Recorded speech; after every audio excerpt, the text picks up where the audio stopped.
550 kilometre की रोमांचक जल यात्रा। जब सड़कों पर जाम और ट्रेनों में भीड़ थी तो बक्सर के 7 दोस्तों ने नाव से तय किया महाकुंभ का सफर। सड़कें थमी लेकिन रातें नहीं, गंगा बनी हाईवे। महाकुंभ 2025 में आस्था का सैलाब उमड़ा और संगम नगरी प्रयागराज की ओर जाने वाले हर रास्ते पर गाड़ियों की लंबी कतारें दिखने लगी। 8 और 9 फरवरी को हालात ऐसे थे कि लोग घंटों ट्रैफिक में रोड अरेस्ट हो गए।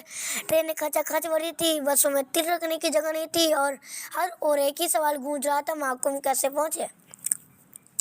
लेकिन बक्सर के कमरिया गांव के 6 और बलिया के एक दोस्त ने इस मुश्किल का हल बेहद अनोखे तरीके से निकाला। सड़कें जाम है तो क्या हुआ, गंगा तो खुली है, नाव से महाकुंभ जाने का आइडिया कैसे आया। मुन्नू चौधरी और उनके साथी सुमन, संदीप, सुखदेव, आदू, रविंद्र और रमेश चौधरी सभी पेशेवर मल्लाह हैं। नाव चलाना इनके लिए रोजमर्रा का काम है, लेकिन इस बार ये काम आस्था से जुड़ गया।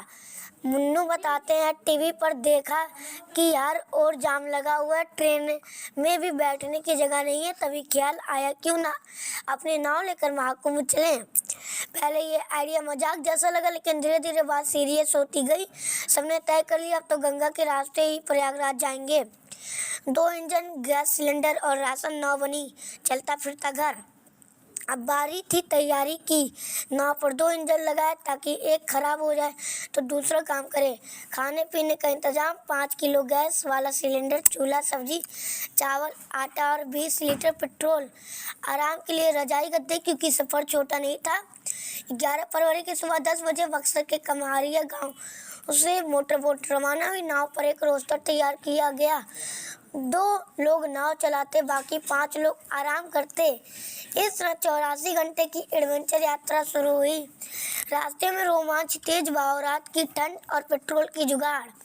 रास्ता जितना आसान सोचा था उतना ही नहीं। जमानिया, गाजीपुर, वाराणसी होते हुए जब गंगा का बहाव तेज होता तो नाव संभालना मुश्किल हो जाता। रात को ठंड इतनी थी कि रजाइयां भी कांपने लगी। रास्ते में पेट्रोल खत्म होने लगा तो एक प्लास्टिक कैन में पेट्रोल स्टोर करके हर बार उसे भर लेते। गमार गांव गाजीपुर के पास एक पाटून पुल मिला, लेकिन उसे आसानी से पार कर लिया गया। पर जब प्रयागराज में संगम से 5 किलोमीटर पहले पहुंचे तो प्रशासन ने नाव को आगे जाने से रोक दिया।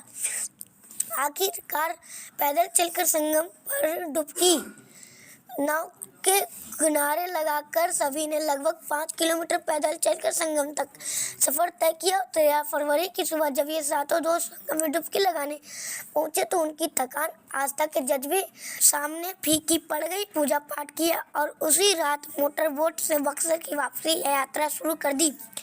14 फरवरी की रात 1 बजे तक सभी दोस्त सकुशल घर लौट आए, दिल में एक अनोखा अनुभव और चेहरे पर जीत की मुस्कान लिए। खर्च 20,000 पर यादें अनमोल। सुमन चौधरी ने बताया कि इस पूरी यात्रा में लगभग 20,000 रुपये खर्च हुए, जिसमें पेट्रोल, खाना पीना और बाकी सामान शामिल था। रोस्टर के मुताबिक 2 लोग नाव चलाते थे और बाकी 5 लोग आराम करते थे। आस्था या रोमांच क्या कहेंगे आप, इस कहानी में जुनून भी है, आस्था भी है और एडवेंचर भी। लेकिन सवाल ये भी उठता है, क्या ये सिर्फ आस्था की या जोखिम उठाने का रोमांच। गंगा के तेज बहाव और लंबी दूरी के बावजूद इन 7 दोस्तों ने जो किया वे निश्चित रूप से एक दिलचस्प और साहसी कदम था।